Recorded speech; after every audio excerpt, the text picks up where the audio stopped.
Xuyên không thành một gã vị hôn phu. Oan trùng bị nữ chính hắt hồi trong chuyện niên đại. Sự hy sinh của bản thân chỉ là để nữ chính có được cuộc sống tốt đẹp hơn. Trường Sinh vừa xuyên qua đã cảm thấy tay đau nhói. Ngay sau đó gáy lại hứng chịu một cú đánh mạnh. Trong nháy mắt, cơn đau ập đến tận óc. Mày muốn hẹo à, cái đồ vô dụng này. Lại còn dám gắp thịt trong bát mà ăn. Miếng thịt đó là để cho mày ăn đấy à? Mày đúng là hừ. Ngày nào mày cũng muốn chiếm hết phần tốt của cái nhà này. Trường Sinh không đáp lại, mà quan sát môi trường xung quanh. Đây là một căn nhà đất vừa nhỏ vừa nát. Trông có vẻ là phòng bếp kiêm nhà ăn. Lúc này người phụ nữ cũng đã mắng mệt. Thấy Trường Sinh không có phản ứng gì, bèn nhìn theo ánh mắt của anh. Thấy anh vẫn đang nhìn chằm chằm vào bát thịt. Cái đồ tầm nhìn ngắn nhà mày, 800 năm chưa được ăn thịt hay sao?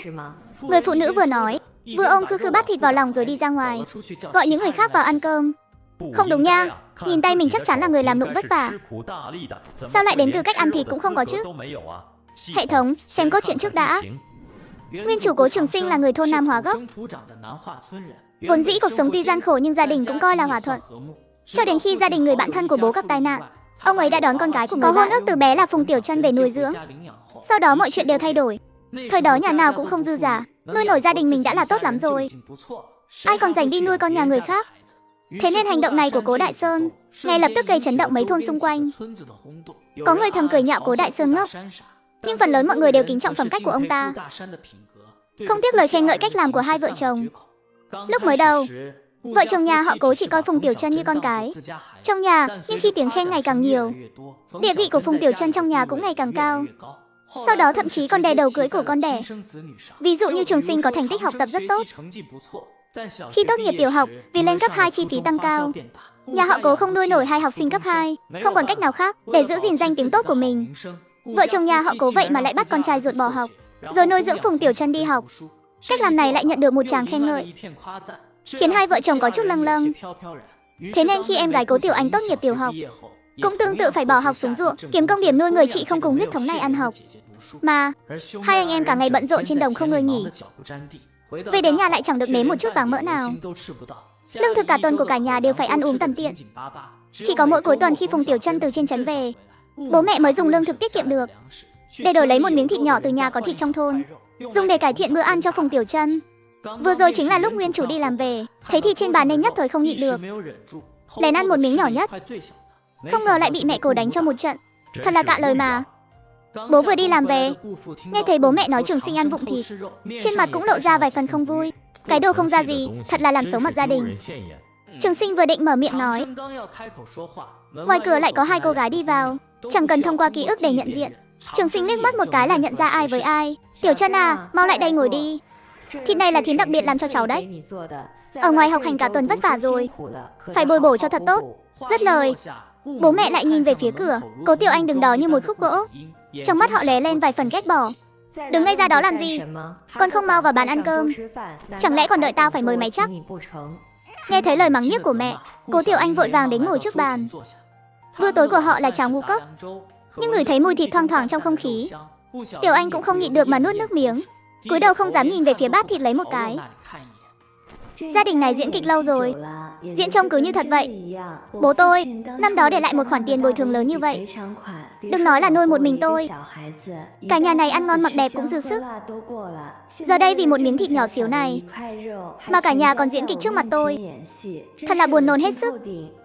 Cháu cảm ơn chú thím ạ. Dù trong lòng bất mãn, nhưng Phùng Tiểu Chân từ nhỏ đã sống trong môi trường này, kỹ năng diễn xuất tự nhiên cũng đã được rèn luyện đến mức thượng thừa. Thế là cô ta giả vờ cảm kích nói, chú thím đối xử với cháu tốt như vậy, cháu chẳng biết phải báo đáp hai người thế nào nữa. Không cần đâu. Cái con bé này nói gì ngốc nghếch thế. Chú thím coi cháu như con đẻ trong nhà, đối tốt với cháu là tự nguyện mà, cần gì cháu phải báo đáp. Nhìn cảnh mẹ hiền con Thảo như vậy, Trường Sinh không nhịn được hơi nheo mắt lại, lạnh lùng mở miệng, không biết báo đáp thế nào à? Để tôi dạy cô nhé. Cô, chú thím của cô đã vất vả làm nụng cả đời, giờ chỉ có chút thịt thế này, con phải dâng tận miệng cô. Nếu cô muốn báo đáp thì đem thịt này cho họ ăn là xong chứ gì. Cầm miệng, mày ở đây nói nhăng nói cuội cái gì đấy? Mày tưởng tao với mẹ mày cũng có tầm nhìn ngắn như mày? Chỉ trực chờ đồ trong bát người khác chắc. Đúng đấy, Tiểu Chân ở ngoài học hành vất vả. Về nhà mẹ tầm bổ cho nó một chút thì sao? Nếu học hành vất vả thế thì thôi đừng học nữa. Về đây xuống ruộng làm việc với tôi có phải tốt không? Hoặc là nếu hai người thấy không công bằng thì nỗi khổ này tôi và em gái cũng có thể chịu được mà. Cái thằng oát con này, năm đó nếu không phải do hai anh em mày không chịu khó thì bọn tao làm sao chỉ nuôi mỗi mình Tiểu Chân ăn học. Đến giờ các người còn không can tâm à? Ở đây nói mấy lời mỉa mai đó. Phải đấy, cái đồ vô lương tâm này. Chẳng qua là do mày không có chí tiến thủ thôi. Tôi không có chí tiến thủ á? Lúc tôi bỏ học tôi đang đứng nhất lớp đấy. Con Phùng Tiểu Chân mới chỉ đứng hạng trung bình thôi. Nghe thấy câu chất vấn của Trường Sinh, bố Cố nhất thời á khẩu, không biết phải phản bác lại thế nào. Được lắm, tao với bố mày vất vả nuôi mày khôn lớn, bây giờ mày còn dám oán hận bọn tao hả? Đồ trời đánh, tao với bố mày nuôi mày thì có ích lợi gì chứ? Cái gia đình này bị làm sao vậy? Sao diễn mãi không chán thế? Chẳng lẽ là nhận ra mình không muốn thực hiện hôn ước với Trường Sinh nên mới muốn khơi gợi lòng trắc ẩn của mình sao? Nghĩ đến đây, Phùng Tiểu Chân chỉ cảm thấy ghê tởm. Nhưng giờ đang ở dưới mái nhà người ta, cô ta chỉ đành phải diễn tiếp cùng họ. Thím ơi, anh Trường Sinh không có ý đó đâu. Anh ấy chỉ là sót chú thím thôi. Không chỉ anh ấy sót chú thím, mà cháu cũng sót hai người lắm. Nên bát thịt này chú thím ăn đi ạ. Hai người ăn còn khiến cháu vui hơn là cháu ăn. So với lời chỉ trích của Trường Sinh, sự hiểu chuyện của Phùng Tiểu Chân lúc này như một dòng suối ấm, ngay lập tức làm dịu đi cơn giận trong lòng hai vợ chồng. Chú thím không ăn, thịt này vẫn là để Tiểu Chân cháu ăn. Ở ngoài học hành vất vả cả tuần, thím thấy cháu gầy đi rồi đấy. Xem ra cả ba người đều không muốn ăn nhỉ. Đã vậy thì Trường Sinh dứt khoát đứng dậy, bê bát thịt lên. Trường Sinh đổ một nửa số thịt vào bát của Cố Tiểu Anh, nửa còn lại đổ vào bát của mình. Đến anh. Không sao đâu, trong cái nhà này hai anh em mình làm việc nhiều nhất. Nếu hai đứa mình không có tư cách ăn thịt thì còn ai có tư cách nữa? Nhìn ánh mắt bảo mình cứ yên tâm của Trường Sinh, lại nhìn miếng thịt trong bát đã lâu không được nếm, Cố Tiểu Anh vẫn không cưỡng lại được sự cám dỗ, hạ quyết tâm cùng ăn với Trường Sinh. Ngay khoảnh khắc hai anh em cắm cúi ăn, ba người đứng bên cạnh cuối cùng cũng phản ứng lại. Trường Sinh, mày điên rồi à? Ôi trời đất ơi là trời! Hai cái đồ vô lương tâm nhà các người, đó là miếng thịt tao phải vất vả làm mới đổi được đấy. Vậy mà lại bị hai đứa trời đánh các người phá hoại hết rồi.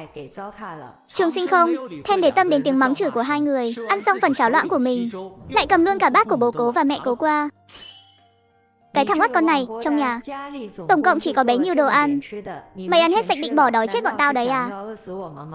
Con thấy mọi người không ai ăn, cứ tưởng mọi người không đói chứ. Và lại trong chợ đằng kia không phải vẫn còn sao? Chỉ còn lại chút xíu thế kia. Mày bảo ba người bọn tao ăn kiểu gì? Không ăn nổi à? Không ăn nổi thì khỏi ăn luôn đi. Anh, cái thằng danh con này, hôm nay không dạy cho mày một bài học. Mày không biết ai mới là chủ cái nhà này. Trời ơi là trời, cái ngày này không sống nổi nữa rồi. Hừ, không sống nổi thì khỏi sống luôn đi. Bố, Cố Tiểu Anh ở bên cạnh thấy vậy giật mình sợ hãi, giọng nói còn mang theo vài phần hoảng loạn và cầu xin. Mà Phùng Tiểu Chân đứng ở góc phòng, lạnh lùng nhìn màn kịch này. Xem ra màn kịch hôm nay diễn hỏng rồi. Giờ thì sắp nội chiến đến nơi. Mày vậy mà còn dám kháng cự à? Tôi không chỉ dám kháng cự, mà còn dám đánh trả nữa đấy. Ông già à, với thể lực hiện giờ của ông, chưa chắc đã là đối thủ của tôi đâu. Nên tôi khuyên ông tốt nhất là nên suy nghĩ cho kỹ. Cái thằng danh con, đồ ắt con này, mày bị mất trí rồi à? Định tạo phản đấy hả? Xét từ góc độ di truyền học mà nói, tôi là thằng danh con, đồ ắt con. Vậy thì ông là cái giống gì? Mày. Cố Đại Sơn mệt mỏi cả ngày ngoài đồng, giờ lại bị Trường Sinh chọc tức, trước mắt tối sầm lại. Ông già, mày rốt cuộc muốn làm gì hả? Cứ phải chọc tức chết bố mày mới chịu được à? Phùng Tiểu Chân ăn thịt suốt 10 mấy năm nay, bố tôi còn chưa tức chết. Sao tôi mới ăn một bát mà ông ấy đã sắp tức chết rồi? Trường Sinh thật sự không thể hiểu nổi, đầu óc của một số người sao lại lú lẫn đến thế. Chỉ vì một bát thịt thôi sao? Hôm nay mày quậy thành thế này chỉ vì mấy miếng thịt đó thôi à? Hừ, cái đâu tầm nhìn ngắn. Tiểu Chân nó từ nhỏ đã không cha không mẹ.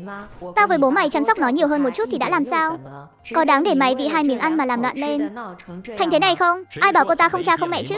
Ba với ông già chẳng phải đang đóng vai rất tốt đó sao? Người không cha không mẹ phải là tôi và Tiểu Anh mới đúng chứ. Cái thằng lù lẫn nhà mày. Tao với bố mày làm thế là vì ai? Chẳng phải đều là vì cái nhà này sao?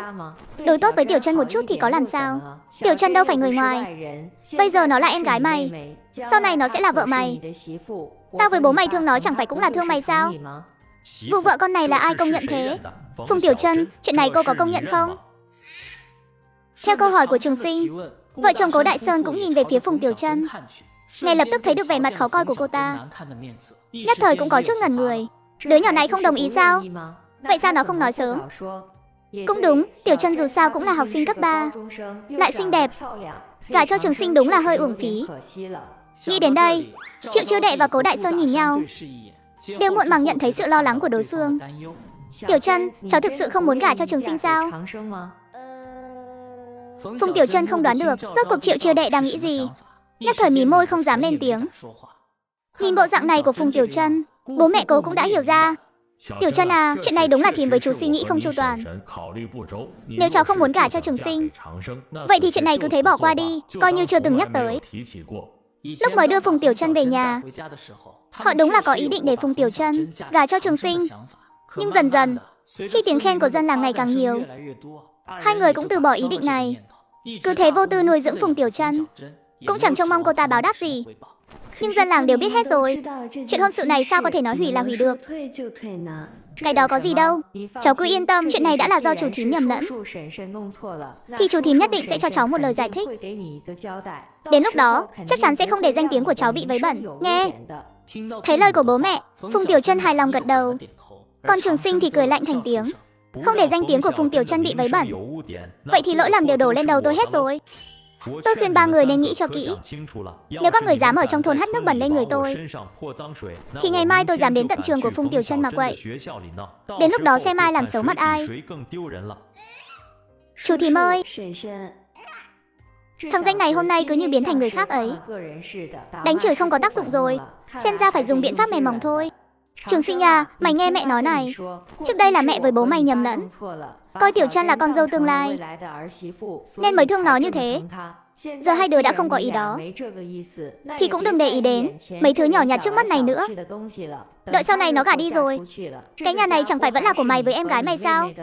Gả đi á, gả đi. Chẳng lẽ bà không định chuẩn bị cho cô ta một phần của hồi môn hậu hĩnh sao? Đó là đương nhiên. Tiểu Chân dù không làm con dâu thì cũng làm em gái mày mười mấy năm nay, tất nhiên phải sắm sửa của hồi môn cho nó chứ, không thì người ngoài nhìn vào ra sao? Trường Sinh nhìn cái nhà trống hoác, chẳng có tài sản gì đáng giá, chỉ thấy buồn cười. Em là cả cái nhà này đem làm của hồi môn cho Phùng Tiểu Chân, trong lòng họ vẫn còn thấy chưa đủ ấy chứ. Để tôi đồng ý không nói linh tinh ra ngoài cũng được.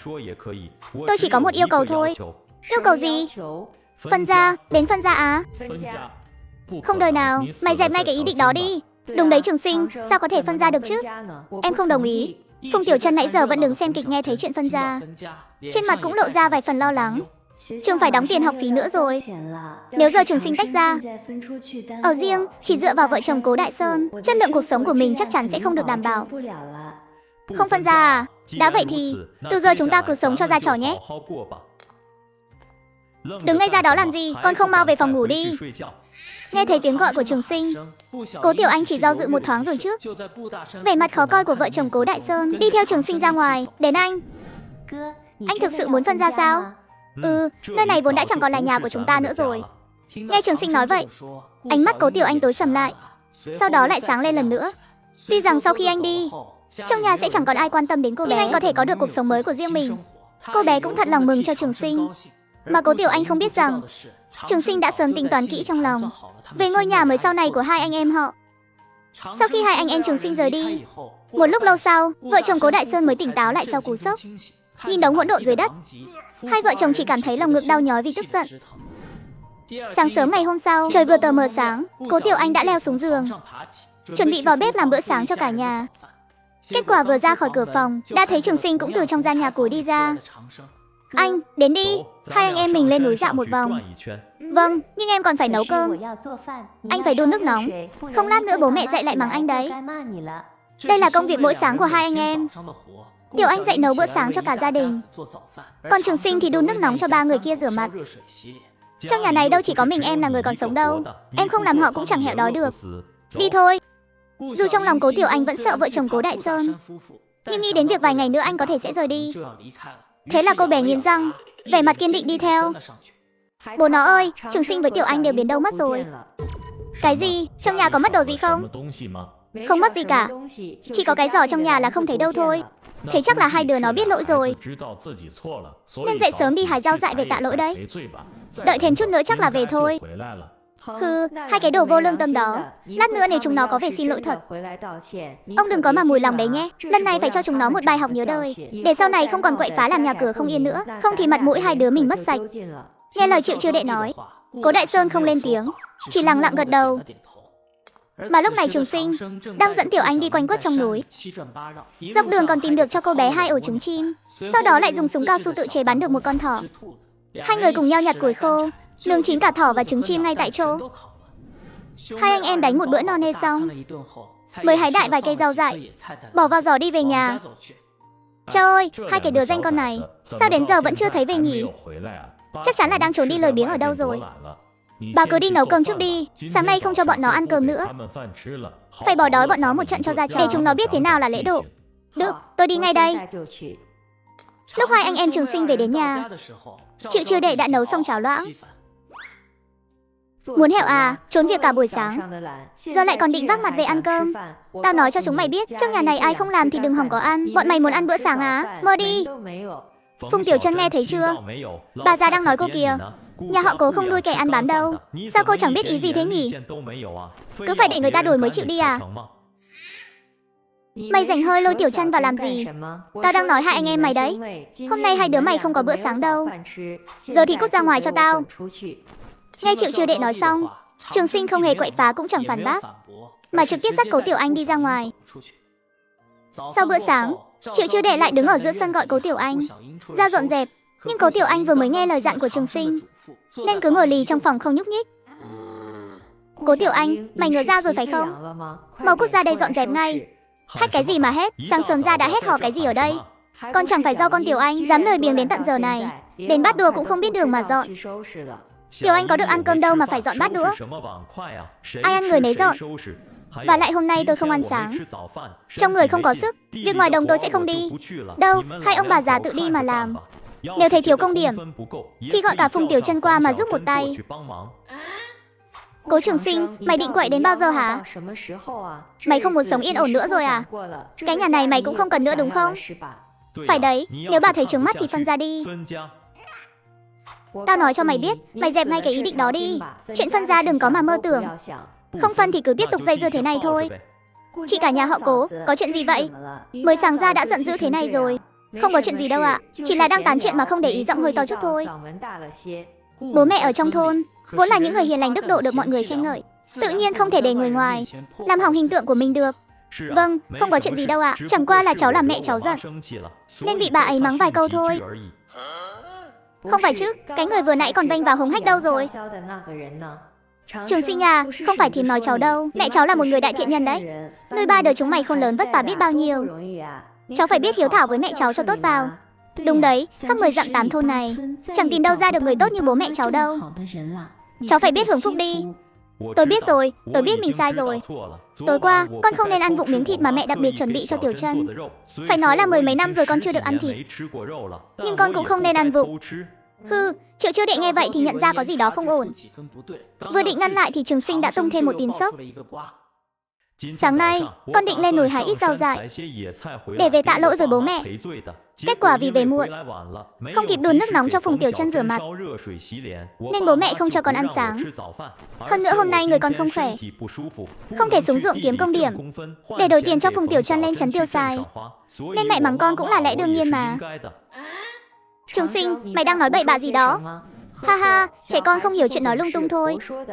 Tôi hiểu mà, chúng tôi không tin ai, chứ không thể không tin vợ chồng các người được.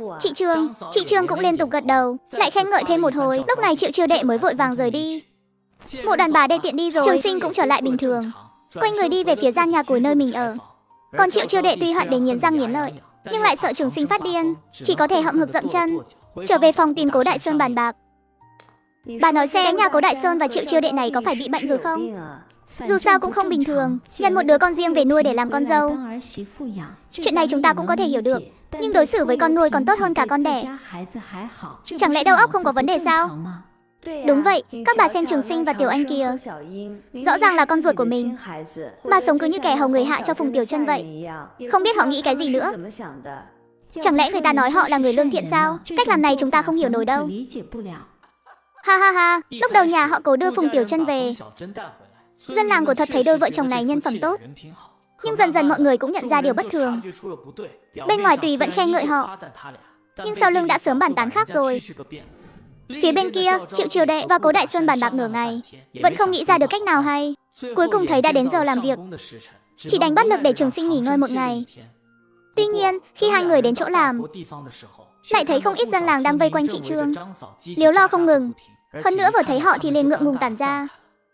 Xong rồi, danh tiếng tốt gây dựng mấy chục năm vì thằng danh Trường Sinh kia mà đã có vết nhơ rồi. Ký chủ, Phùng Tiểu Chân trọng sinh rồi nhé. Thú vị đấy, nếu đã vậy, tôi phải sắp xếp cho cô ta thật tử tế mới được. Trong tiểu thuyết, sau khi cha mẹ Phùng Tiểu Chân qua đời, đầu tiên cô ta bị ức hiếp ở nhà chú thím họ. Sau đó mới được hai vợ chồng nhà họ Cố nhận nuôi, sống ở nhà họ Cố cho đến khi trưởng thành. Trong thời gian đó, Cố Tiểu Anh thích hai người. Một người là thầy giáo Chu Phàm ở làng bên, cũng là hôn phu của em gái nuôi Cố Tiểu Anh. Còn lại là Hoắc Trinh, một phần tử xấu, đang bị giam giữ ở chuồng bò trong làng. Sau đó, vì em gái nuôi bị bọn buôn người bắt đi, anh nuôi khi đi tìm em đã anh dũng hy sinh. Mà hôn phu của em gái nuôi lại thường xuyên đến thăm người già. Qua lại lâu dần, Phùng Tiểu Chân đã chọn Chu Phàm, nhưng trong làng luôn có lời ra tiếng vào. Thế là Phùng Tiểu Chân trực tiếp lấy tiền từ tuất của Trường Sinh, cùng Chu Phàm đi xa quê hương. Sau này nhà nước mở cửa kinh doanh, họ nương theo thời thế mà kiếm được rất nhiều tiền, sống một đời hạnh phúc bình lặng. Chỉ là mỗi khi đêm khuya thanh vắng, cô ta đều nghĩ nếu lúc đầu chọn Hoắc Trinh, ngày tháng chắc hẳn sẽ càng đặc sắc hơn. Kết quả ông trời thật sự cho cô ta cơ hội này, cho cô ta trọng sinh về trước khi trưởng thành. Trong cốt truyện gốc, nếu Trường Sinh không xuyên không tới, kết cục cũng giống như kiếp trước. Nhưng Phùng Tiểu Chân lại trải nghiệm một cuộc đời khác. Gia đình Hoắc Trinh được minh oan, Phùng Tiểu Chân dựa vào ký ức và kinh nghiệm kiếp trước, rất nhanh đã kiếm được rất nhiều tiền. Mà Hoắc Trinh, dưới sự hỗ trợ tài chính của Phùng Tiểu Chân, đã nhanh chóng trở thành một thổ hoàng đế ẩn mình phía sau thành phố. Kiếp này Phùng Tiểu Chân sống ngọt ngào và kích thích. Cuối cùng con cháu đầy đàn cùng Hoắc Trinh yêu thương nhau đến già. Mình cư nhiên trọng sinh rồi. Lúc này, trong lòng Phùng Tiểu Chân vô cùng vui sướng. Cô ta vẫn còn ở trong ngôi nhà này, nghĩa là cô ta vẫn chưa kết hôn. Vậy nhưng hối tiếc trước đây của cô ta bây giờ đều có cơ hội để bù đắp rồi. Nghĩ đến đây, Phùng Tiểu Chân lộn người lao thẳng ra ngoài cửa. Cô ta muốn đi đưa dược liệu cần thiết cho người mẹ đang bị bệnh của Hoắc Trinh. Chỉ là Phùng Tiểu Chân không phát hiện ra, hành động mang đồ đến chuồng bò của mình đã lọt vào mắt người khác. Ông nội thôn trưởng, cháu thấy chị Phùng đi đến chuồng bò tìm phần tử xấu rồi. Hả? Cháu nói ai? Ai đi đến chuồng bò? Chính là chị Phùng nhà họ Cố đó ạ. Cháu không nhìn lầm chứ? Thôn trưởng có chút không thể tin nổi. Hôm nay Hoắc Trinh còn định bỏ trốn, bây giờ Phùng Tiểu Chân lại dính dáng đến Hoắc Trinh. Điều này khiến thôn trưởng rất đau đầu. Các chị trong cả làng chỉ có chị Phùng là đẹp nhất. Cháu sẽ không nhìn nhầm đâu. Mê mơn, cháu tiếp tục canh chừng chuồng bò đi. Có tin tức gì khác thì kịp thời lại đây báo cho ông biết. Dạ.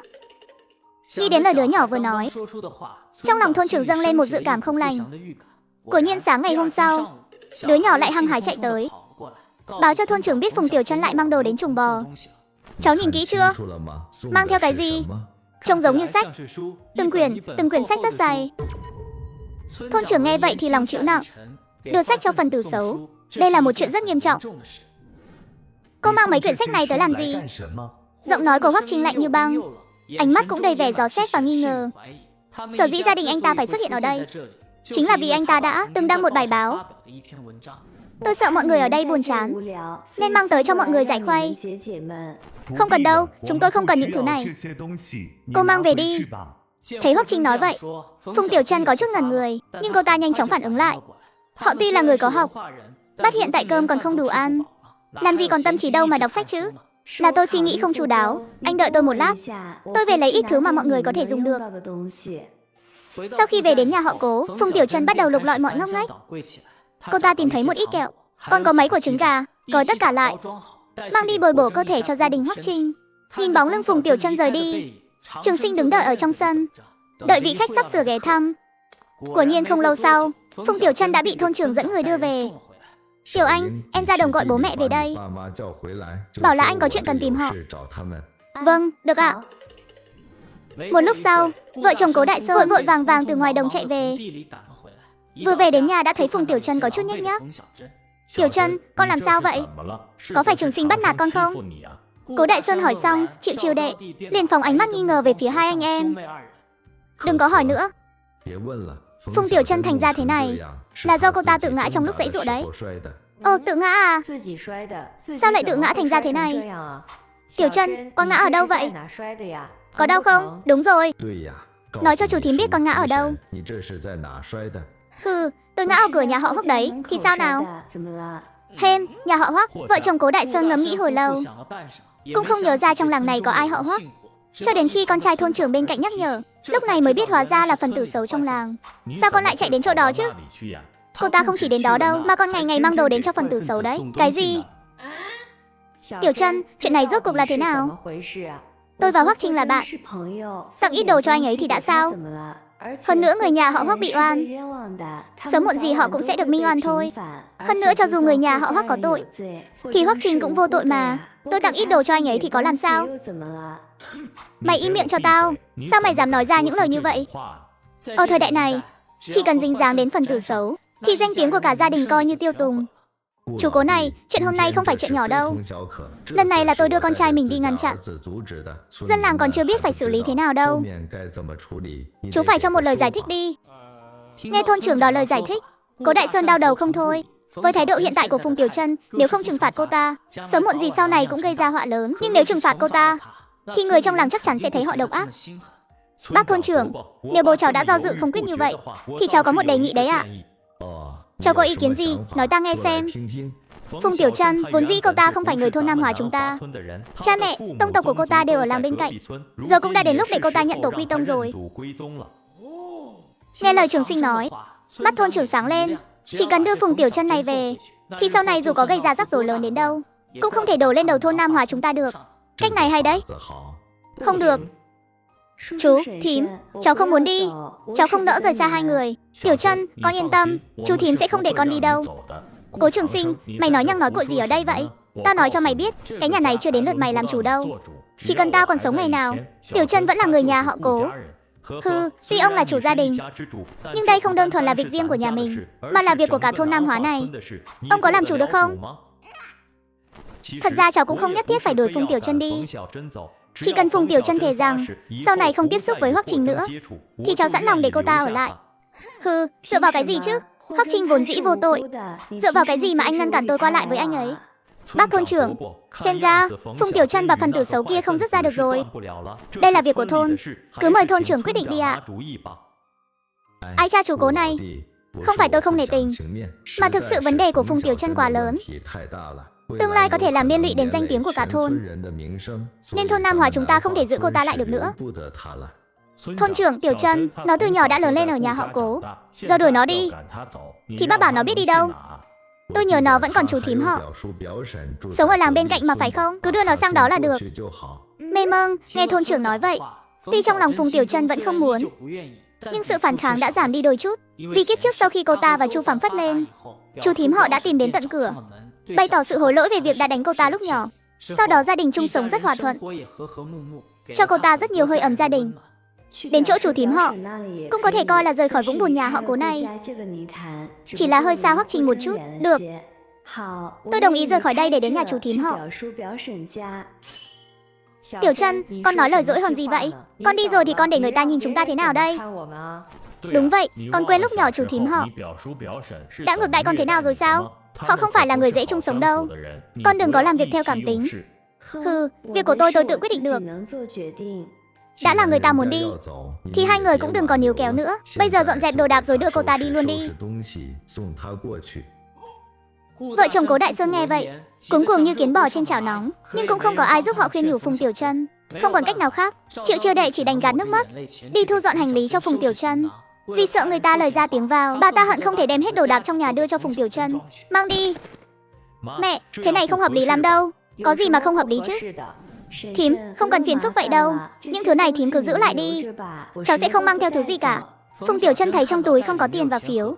Cô ta không muốn vì một ít lương thực, quần áo mà để người đời đàm tiếu, cũng để tránh việc sau này nhà họ Cố lấy những ân huệ nhỏ nhặt này ra để nói chuyện.